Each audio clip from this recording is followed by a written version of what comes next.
بڑی اہم حدیث طیبہ ہے۔ آج کے موجودہ دور میں، آج کے اس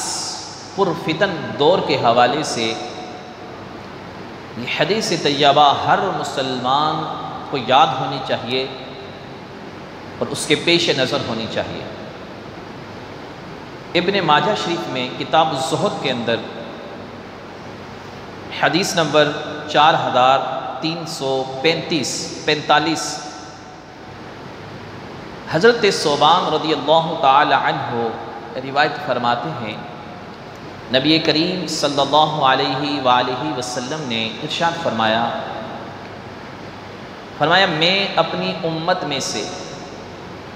ان لوگوں کو جانتا ہوں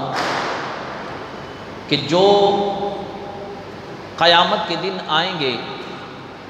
تو ان کی نیکیاں تہامہ پہاڑوں کی مانند ہوں گی۔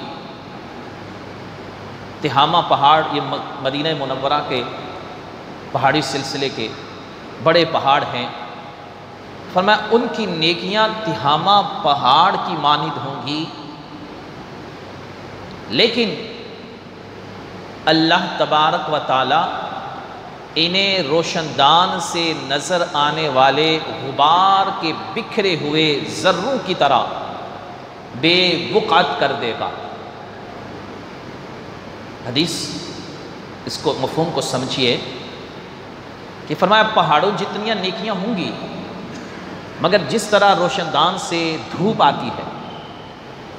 اور دھوپ کے اندر اندھیرے میں آپ کھڑے ہو کر دیکھیں تو اس دھوپ کی روشنی کے اندر کچھ غبار ذرات اڑتے ہوئے نظر آتے ہیں۔ فرمایا پہاڑوں جتنی نیکیاں قیامت کے دن ان غبار کے ذروں کی طرح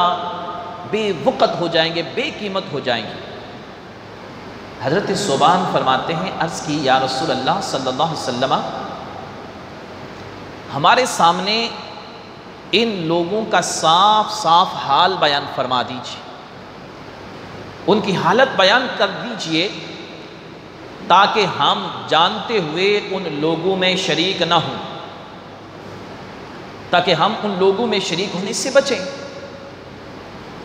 نبی کریم علیہ السلام نے ارشاد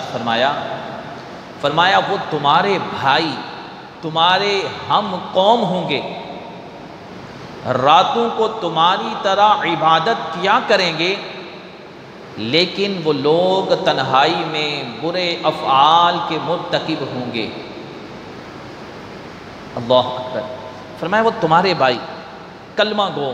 تمہاری طرح عبادتیں کرنے والے، راتوں کو اٹھ کر تہجدیں پڑھنے والے ہوں گے، مگر تنہائیوں میں برے افعال کے مرتکب ہوں گے، تنہائیاں ان کی گناہوں میں ہوں گی، جب اکیلے ہوں گے اس وقت گناہوں میں مبتلا ہوں گے۔ یہ حدیث ہمیں دعوت فکر دیتی ہے کہ نمازیں، تہجدیں، قرآن کی تلاوتیں، ساری نیکیاں پہاڑوں کی مانند ہوں، اور بندہ تنہائیوں میں گناہوں کا ارتکاب کرے، چھپ چھپ کر، خصوصاً نوجوان نسل، ماں باپ سمجھتے ہیں سو رہا ہے، ساری رات نیٹ پہ لگا رہے، فحش، موویاں، ڈرامے، بے حیائی کا مواد دیکھتا پھیلاتا رہے،